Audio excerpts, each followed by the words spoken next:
Hello students, welcome to Learn with Ease. Today we are going to start with the third part of our class 10 science chapter 1, that is chemical reactions and equations.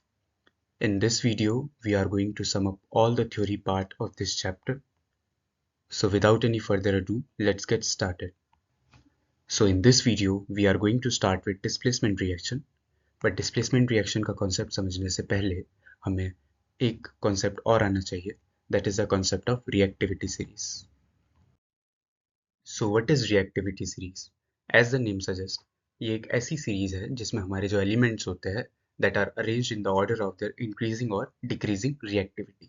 यहाँ पर ये हमारे decreasing order में arranged elements, ठीक है, जिसमें हमारा most reactive element है पोटेशियम. उसके बाद जैसे जैसे हम डाउन नीचे नीचे जाएंगे हमारे एलिमेंट्स की रिएक्टिविटी डिक्रीज हो रही है, और डिक्रीज होते होते जब हम गोल्ड पे पहुंचेंगे तो हमें पता चलेगा कि गोल्ड सबसे लीस्ट रिएक्टिव एलिमेंट है. ठीक है, आगे जाने से पहले मैं आपको रिकमेंड करूंगा कि आप इसे लर्न कर लें. ठीक है, इफ़ यू वांट आप इसका स्क्रीनशॉट ले सकते हैं. ओके, या फिर मैंने इसे अपने कम्युनिटी पोस्ट पर भी अपलोड किया है, आप वहाँ से भी इसे देख सकते हैं. वरना हमारी जो एनसीईआरटी बुक है उसका chapter number 3 metals and non metals, वहाँ पर भी ये अवेलेबल है, तो आप कहीं से भी इसे एक्सेस कर सकते हैं. Okay, now moving ahead. Displacement reaction. अब इसको हम एक डेली लाइफ एग्जांपल से समझते हैं. मान लो स्कूल में एक बच्चा है रवि, वो फर्स्ट सीट में बैठा हुआ है और वो थोड़ा सा पतला सा है, मतलब थोड़ा वीक टाइप का है. ठीक है, अब क्या हुआ, थोड़ी देर बाद एक दूसरा बच्चा आता है अमन, जो बहुत स्ट्रांग है. वो क्या करता है, रवि को उसकी सीट से धक्का देता है और खुद उसकी सीट में बैठ जाता है. अब ऐसा ही होता है हमारा डिस्प्लेसमेंट रिएक्शन. यहाँ पर क्या होता है, कोई जो हमारा मोर रिएक्टिव एलिमेंट होता है वो क्या करता है, लेस रिएक्टिव एलिमेंट को क्या कर देता है, डिस्प्लेस कर देता है, मतलब उसकी जगह ले लेता है. जैसे अभी अमन ने रवि की जगह ली, वैसे ही. ठीक है, इसकी अगर अब हम डेफिनेशन को पढ़े तो क्या होता है, एक a reaction in which a more reactive element displaces a less reactive element from its salt compound, okay, from its salt compound in aqueous solution. Okay, this is the definition of displacement reaction. इसका general representation देखें तो A plus BC it gives AB plus C. अब यहाँ पर क्या है, जो हमारा C था वो क्या था, लेस रिएक्टिव था, तो A ने क्या करा, A जो था वो आराम से हमारे C की जगह ले ली उसने और वो C को बाहर फेंक दिया उसने, जैसे अभी हमारे अमन ने रवि को बाहर फेंक दिया था. ठीक है, इसकी डेफिनेशन को आप जरूर याद रखें. और इस डेफिनेशन में ये जो सॉल्ट कंपाउंड है, लास्ट वाला part, salt from its salt compound in aqua solution, ये पार्ट लिखना मत भूलना, क्योंकि इसमें हाफ मार्क्स कट जाते हैं. ये डेफिनेशन एज इट इज पूछी जाती है, तो आप इसे जरूर लर्न कर लें. अब इसके कुछ एग्जाम्पल्स देखें तो जैसे ये है, हमने क्या करा, हमारे पास CuSO4 का सॉल्यूशन था, मतलब कॉपर सल्फेट, इसमें हमने क्या करा, आयरन को डाला. अब हुआ क्या, रिएक्टिविटी सीरीज में देखें तो आयरन है यहाँ पर, ठीक है, और कॉपर जो है वो यहाँ पर है. ठीक है, अब है क्या, आयरन मतलब कॉपर से ज्यादा रिएक्टिव है, तो आयरन इजीली क्या कर सकता है, कॉपर सल्फेट से कॉपर को डिस्प्लेस कर देता है. ठीक है, और आयरन सल्फेट बना देता है. ठीक है, और कॉपर को यहाँ से अलग कर देता है. नाउ नेक्स्ट एग्जाम्पल, जैसे हमारा लेड है. लेड लेड को जब हमने क्या करा, कॉपर क्लोराइड के सोल्यूशन में डाला. ठीक है, अब लेड कहाँ पर है, यहाँ पर लेड, ये है हमारा लेड. इसको जब हमने कॉपर के साथ रिएक्ट करा तो लेड कॉपर से भी ज्यादा रिएक्टिव है. ठीक है, lead being more reactive than copper, वो क्या कर रहा है, कॉपर को भी आराम से रिप्लेस कर देगा, रिप्लेस नहीं सॉरी डिस्प्लेस कर देगा. ठीक है, और उसकी जगह ले लेगा और ये लेड क्लोराइड बना देगा और कॉपर को यहाँ पर भी अलग कर देगा. ओके, बट अब अगर हम क्या करें, यहाँ पर हमारा जो आयरन वाला आयरन सल्फेट जो बना है ये वाला, इसमें अगर हम क्या करें, कॉपर डालें, तो क्या लगता है, रिएक्शन होगा? तो आंसर है नहीं. क्यों नहीं होगा, क्योंकि अभी जैसे हमने जो एग्जाम्पल देखा, अमन जो था वो स्ट्रांग था, तो उसने रवि को आराम से डिस्प्लेस कर दिया, क्योंकि रवि वीक था. बट अब रवि उठेगा और अमन को बोलेगा हट मेरी सीट से, ऐसा थोड़ा ना हो पाएगा, क्योंकि वो तो वीक है, तो वो अमन को हटा ही नहीं पाएगा. तो ऐसा ही यहाँ पर भी होगा. यहाँ पर copper being less reactive element, वो आयरन को उसके सोल्यूशन से नहीं निकाल पाएगा. ठीक है, तो अगर कहीं पे आया, ये एग्जाम में क्वेश्चन आता है कंफ्यूज करने के लिए कि आयरन सल्फेट प्लस कॉपर क्या प्रोडक्ट बनेगा, तो आप लिखोगे कि नो रिएक्शन. ठीक है, now moving ahead. Double displacement reaction. अब मान लो एक क्लास में दो स्टूडेंट्स वाली टेबल है, ठीक है, जिसमें हमारे पास एक टेबल में बैठे हैं ए और बी, ठीक है, और दूसरे टेबल में बैठे हैं सी और डी. अब हुआ क्या, टीचर आए, टीचर ने बोला कि आप दोनों क्या करो, सैप हो जाओ, मतलब ए बी में से कोई एक सी डी वाली जगह में चले जाओ और सी डी में से कोई एक ए बी वाली जगह में चले जाओ. ठीक है, तो हुआ क्या, यहाँ से ए बी और सी डी ने स्वैप करा और ये ए सी और बी डी बन गए। मतलब यहाँ पर क्या हुआ, इनका स्वैपिंग हो गया। ठीक है, क्या हो गया यहाँ पर, इनका स्वैप हो गया। एक मिनट।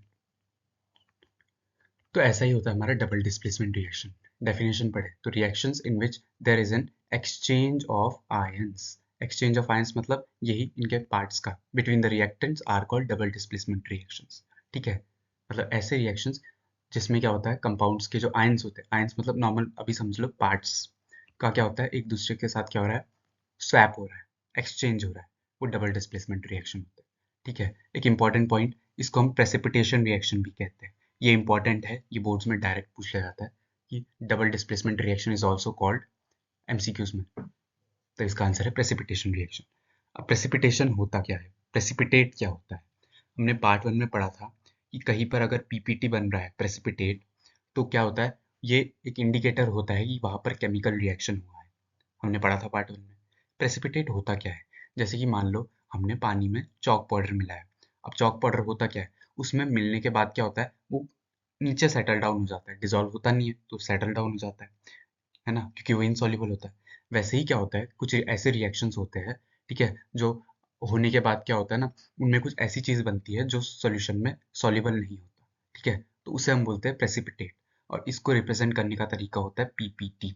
ठीक है, शॉर्ट फॉर्म में इसे हम पीपीटी कहते हैं प्रेसिपिटेट को। ठीक है, बेसिकली होता क्या है, it is an insoluble solid that settles out of a solution after a reaction. ठीक है, प्रेसिपिटेट को रिप्रेजेंट करने का तरीका क्या होता है, हम एक डाउनवर्ड एरो बनाते हैं। ओके, हम क्या बनाते हैं, डाउनवर्ड एरो बनाते हैं कुछ ऐसा। ठीक है, अब होता क्या है, जैसे हम जब केमिकल रिएक्शन लिखते हैं उसमें कंपाउंड के बगल में उसका स्टेट लिख देते हैं नीचे सबस्क्रिप्ट में, उसी के जस्ट बगल में अगर कहीं पे प्रेसिपिटेट बन रहा है तो हम ये डाउनवर्ड एरो भी लगा देते हैं ब्रैकेट के साथ। एग्जाम्पल से समझते हैं, जैसे कि हमारा ये है, सोडियम सल्फेट लिया हमने, उसको हमने बेरियम क्लोराइड के साथ मिलाया। ठीक है, तो हमारा क्या हुआ, बेरियम सल्फेट बना और हमारा सोडियम क्लोराइड बन गया। मतलब हुआ क्या, सोडियम सल्फेट और बेरियम क्लोराइड में हुआ क्या, ये जो आयंस थे या फिर इनके जो पार्ट्स थे, उन्होंने एक दूसरे के साथ स्वैपिंग कर ली और बेरियम सल्फेट और सोडियम क्लोराइड बना लिया। अब यहाँ पर प्रेसिपिटेट कौन है, अब हमारे सिलेबस के हिसाब से किसी भी डबल डिस्प्लेसमेंट रिएक्शन में अगर कोई सल्फेट वाला प्रोडक्ट बन रहा है, जैसे कि यहाँ पर बेरियम सल्फेट बन रहा है, तो यही हमारा क्या होगा, प्रेसिपिटेट होगा। ठीक है, ये एक इंपॉर्टेंट पॉइंट है, याद कर लो इसे। ठीक है, प्रेसिपिटेट हमने यहाँ पर सॉलिड लिखा उसका स्टेट, और इसके बगल में ये नीचे भी छोटा सा एरो बना दिया, और इसे ब्रैकेट के अंदर हमने क्या कर दिया, वो कर दिया, कैप्चर कर लिया। ठीक है, ये दिखाएगा कि यहाँ पर पीपीटी बन रखा है। Now moving ahead, oxidation reaction.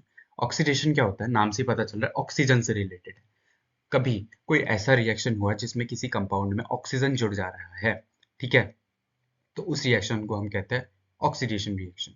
ठीक है, इसकी और दो डेफिनेशंस भी होती है। ठीक है, अगर किसी कंपाउंड से हाइड्रोजन निकल जा रहा है, रिमूवल ऑफ हाइड्रोजन हो जा रहा है, तो वो भी हमारा ऑक्सीडेशन रिएक्शन होता है। ठीक है, ये थोड़ा सा एक्स्ट्रा है, थर्ड वाला पॉइंट यहाँ पर जो दे रखा है कि लॉस ऑफ इलेक्ट्रॉन्स अगर कहीं पर हो रहा है तो वो भी ऑक्सीडेशन होता है। ये एक्स्ट्रा है, इसको आपको याद करने की जरूरत है नहीं।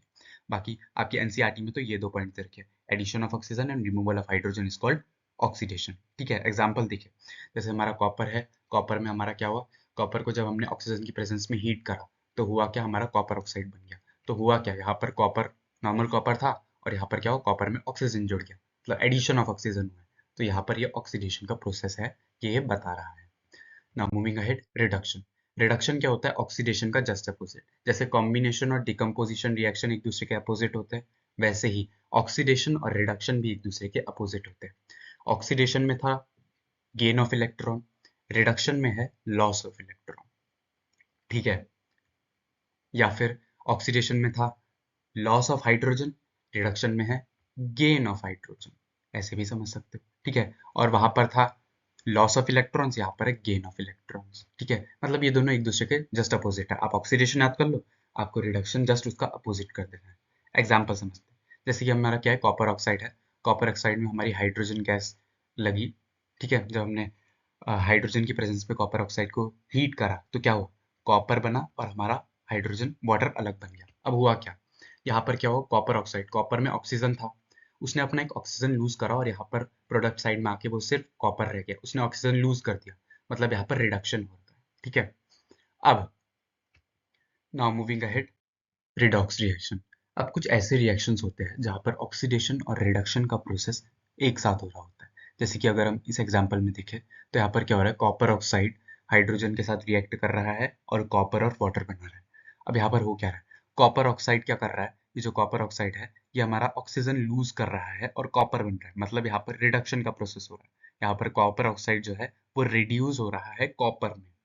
दूसरी तरफ यहाँ पर हम हाइड्रोजन गैस को देखें तो हाइड्रोजन गैस क्या कर रही है, ऑक्सीजन ले रहा है और क्या हो रहा है, वाटर बन जा रहा है। तो यहाँ पर क्या हो रहा है, गेन ऑफ ऑक्सीजन, तो यहाँ पर ये ऑक्सीडेशन हो रहा है, मतलब यहाँ पर हाइड्रोजन जो है वो ऑक्सीडाइज हो रहा है वाटर में, है ना। तो यहाँ पर इस प्रोसेस में ऑक्सीडेशन और रिडक्शन का प्रोसेस जो है वो एक साथ हो रहा है, साइमल्टेनियसली हो रहा है। तो ऐसे रिएक्शंस को हम रिडॉक्स रिएक्शंस कहते हैं। ठीक है, दोनों का मिक्स्ड है। कुछ और एग्जांपल्स देखें रिडॉक्स रिएक्शन के तो ये हमारे एनसीईआरटी के एग्जांपल्स है। ZNO plus carbon it gives zinc plus carbon oxide, carbon monoxide. वैसे ही MnO2 plus 4HCl it gives MnCl2 plus twice of water plus Cl2।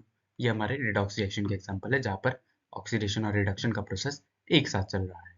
अब एक इंपॉर्टेंट पॉइंट जो हम यहाँ पर डिस्कस करते हैं, that is of oxidising agent and reducing agent. अब ये क्या होता है, अभी हमने देखा है यहाँ पर कि यहाँ पर जो कॉपर ऑक्साइड है ये क्या कर रहा है, ऑक्सीजन लूज कर रहा है और कॉपर बन रहा है, तो ये रिड्यूस हो रहा है ना। पर ये किसकी मदद से रिड्यूस हो रहा है, हाइड्रोजन की मदद से रिड्यूस हो रहा है ना। कॉपर ऑक्साइड रिड्यूस होने के लिए हाइड्रोजन की मदद ले रहा है, तो हाइड्रोजन एक तरीके से क्या है, रिड्यूसिंग एजेंट है यहाँ पर। ठीक है, मतलब वो क्या कर रहा है, कॉपर ऑक्साइड को रिड्यूस होने में मदद कर रहा है, तो हाइड्रोजन यहाँ पर रिड्यूसिंग एजेंट है। वैसे ही यहाँ पर जो हाइड्रोजन है हमारा वो क्या कर रहा है, ऑक्सीडाइज हो रहा है वाटर में। ठीक है, बट वो किसकी मदद से ऑक्सीडाइज हो रहा है, कॉपर ऑक्साइड की मदद से। तो यहाँ पर जो कॉपर ऑक्साइड है ये क्या कर रहा है, एज अ ऑक्सीडाइजिंग एजेंट काम कर रहा है। समझे, जो रिड्यूस हो रहा होता है वो ऑक्सीडाइजिंग एजेंट होता है और जो ऑक्सीडाइज हो रहा होता है वो रिड्यूसिंग एजेंट होता है रिडॉक्स रिएक्शन में। ये इंपॉर्टेंट पॉइंट है, ये डायरेक्ट एक नंबर का क्वेश्चन पूछ लिया जाता है, तो आपको ये आना चाहिए, the concept of oxidation and sorry reducing agent and oxidising agent. Now ये मैंने यहाँ लिख दिया है कि the substance that gets oxidised उसको हम क्या कहते हैं, रिड्यूसिंग एजेंट। जो ऑक्सीडाइज हो रहा है वो रिड्यूसिंग एजेंट क्योंकि उसकी मदद से दूसरा वाला रिड्यूस हो रहा है, और जो सब्सटेंस रिड्यूस हो रहा होता है उसे हम ऑक्सीडाइजिंग एजेंट कहते हैं। क्यों, क्योंकि उसकी मदद से दूसरा सब्सटेंस ऑक्सीडाइज हो रहा होता है। ठीक है, now moving, now effects of oxidation in everyday life. Oxidation की वजह से हमारी डेली लाइफ में क्या क्या चीज़ें हमें देखने को मिलती है। पहला है कोरोजन। कोरोजन क्या होता है, अगर सिंपल भाषा में कहे तो ऑक्सीडेशन होने की वजह से मेटल्स का खराब हो जाना, दैट इज कॉल्ड कोरोजन। ठीक है, इसकी डेफिनेशन यहाँ पे लिखी हुई है, when a metal is attacked by substances around it such as moisture acids it is said to corrode and this process is called corrosion. ये एनसीईआरटी की डेफिनेशन है। ठीक है, जैसे ये आपने एग्जांपल सुना होगा रस्टिंग ऑफ आयरन। आयरन जब क्या होता है, एयर की प्रेजेंस में, मतलब ऑक्सीजन की प्रेजेंस में उसमें थोड़ा पानी वानी लग जाए अगर, तो वो क्या होता है, धीरे धीरे उसमें एक लेयर जमने लग जाती है जिसे हम रस्टिंग कहते हैं इस प्रोसेस को, है ना। इससे होता क्या है, हमारा आयरन जो होता है वो धीरे धीरे क्या होता है, खराब होने लग जाता है। ठीक है, तो इस खराब होने की प्रोसेस, मेटल्स के खराब होने की प्रोसेस को हम कोरोजन कहते हैं। ठीक है, जैसे कि कुछ एग्जांपल्स देखिए इसके, तो एग्जांपल्स ऑफ कोरोजन क्या क्या है, जैसा अभी मैंने बताया रस्टिंग ऑफ आयरन। ठीक है, आयरन का रस्ट होना जो हमने 7th क्लास में पढ़ा है। दूसरा है tarnishing of silver. Tarnishing of silver मतलब जब सिल्वर भी लॉन्ग टाइम तक एयर की प्रेजेंस में रहता है तो उसके ऊपर भी एक ब्लैक कलर की कोटिंग जम जाती है, इसको बोलते हैं टार्निशिंग ऑफ सिल्वर। मतलब यहाँ पर सिल्वर भी क्या होता है, खराब होना शुरू हो जाता है, कोरोड होना शुरू हो जाता है। एक और एग्जांपल है green coating on copper. Copper भी जब ऑक्सीडेशन होता है कॉपर का तो उसके ऊपर एक ग्रीन कलर की कोटिंग जम जाती है। ठीक है, जिससे हमारे जो मेटल्स होते हैं वो खराब ही होते हैं। तो ये कोरोजन के कुछ एग्जांपल्स है। कोरोजन के डिसएडवांटेजेस की अगर हम बात करें तो क्या क्या डिसएडवांटेजेस है कोरोजन के। पहला, इसको देख लेते हैं, corrosion causes damage to car bodies. ठीक है, bridges, iron railings, ships and to all objects made of metals specially those of iron. ठीक है, जितने भी हमारे आयरन से रिलेटेड, आयरन से बने हुए जितने भी ऑब्जेक्ट्स होते हैं वो ज़्यादा डैमेज होते हैं कोरोजन की वजह से। अदरवाइज जितने भी अदर मेटल से बने हुए जो भी हमारे चीज़ें होते हैं, whether it is bridges, iron railings, ships, car bodies, वो सब डैमेज होते हैं कोरोजन की वजह से। अब अगर प्रिवेंशन की बात करें कि कोरोजन को हम किस तरीके से प्रिवेंट कर सकते हैं, तो इसके लिए हमारे पास गैल्वेनाइजेशन का प्रोसेस होता है जिसमें हम क्या करते हैं, जिंक की कोटिंग लगाते हैं किसी मेटल के ऊपर। ठीक है, बस कंडीशन ये है कि वो जो मेटल है वो जिंक से लेस रिएक्टिव होना चाहिए। ठीक है, जिंक की कोटिंग लगा देते हैं या फिर हम उसमें क्या कर सकते, गैल्वेनाइजेशन बोलते हैं इसे। ठीक है। दूसरा तरीका है उसके ऊपर पेंटिंग कर सकते हैं, ठीक है, ऑयलिंग कर सकते हैं, ठीक है, या फिर उसके ऊपर टिन कोटिंग कर सकते हैं, एलॉइंग कर सकते हैं, ठीक है। These are the methods to prevent corrosion. Now the second effect of oxidation is rancidity. अभी हमने कोरोजन पढ़ा, कोरोजन क्या था? ऑक्सीडेशन की वजह से मेटल्स का खराब हो जाना इज कोरोजन। रेंसिडिटी क्या होता है? ऑक्सीडेशन की वजह से फूड्स, जितना भी हमारा खाना वाना होता है, फूड, ऐसे खाना जिनमें फैट्स होते हैं, ऑयल्स होते हैं, फूड का खराब हो जाना, that is called rancidity. Okay, इसकी डेफिनेशन देखें, it is the process of oxidation of food containing fats and oils which results in foul smell and bad taste. ठीक है, होता क्या है? ऑक्सीडेशन होने की वजह से क्या होता है, ये थोड़े से सॉगी सॉगी से हो जाते हैं, इनकी स्मेल बहुत गंदी स्मेल आती है, टेस्ट काफ़ी बेकार हो जाता है। ठीक है, जैसे कि चिप्स देखा होगा आपने, चिप्स जब हम चिप्स का पैकेट खोलते हैं और बहुत टाइम तक अगर हमने उसे बाहर रखा हो तो वो क्या होता है, एयर के कांटेक्ट में आने की वजह से क्या होता है, सॉगी सा हो जाता है, उसकी स्मेल चेंज हो जाती है, उसका टेस्ट बेकार हो जाता है। तो ये रेंसिडिटी की प्रोसेस है। ठीक है, इसके प्रिवेंशन के लिए हम क्या कर सकते हैं, एंटीऑक्सीडेंट्स ऐड करते हैं, जिससे ऑक्सीडेशन का प्रोसेस क्या है, थोड़ा रुक जाए। ठीक है, और क्या है, जो हमारा खाना होता है उसको हम एयर टाइट कंटेनर्स में रखते हैं, जैसे कि घरों में करते हैं। तो ये कुछ तरीके हैं to prevent rancidity. Okay, now the homework question for today is identify the substances that are oxidized and the substances that are reduced in the following reactions. In reactions में कौन सा substance ऐसा है जो oxidize हो रहा है और कौन सा ऐसा है जो reduce हो रहा है, ये आपको मुझे comments में बताना है। So that's all for the day. अगर आपको अच्छा लगा हुआ लेक्चर तो आप इसे जरूर लाइक करें, सब्सक्राइब करें और शेयर करें। So thank you.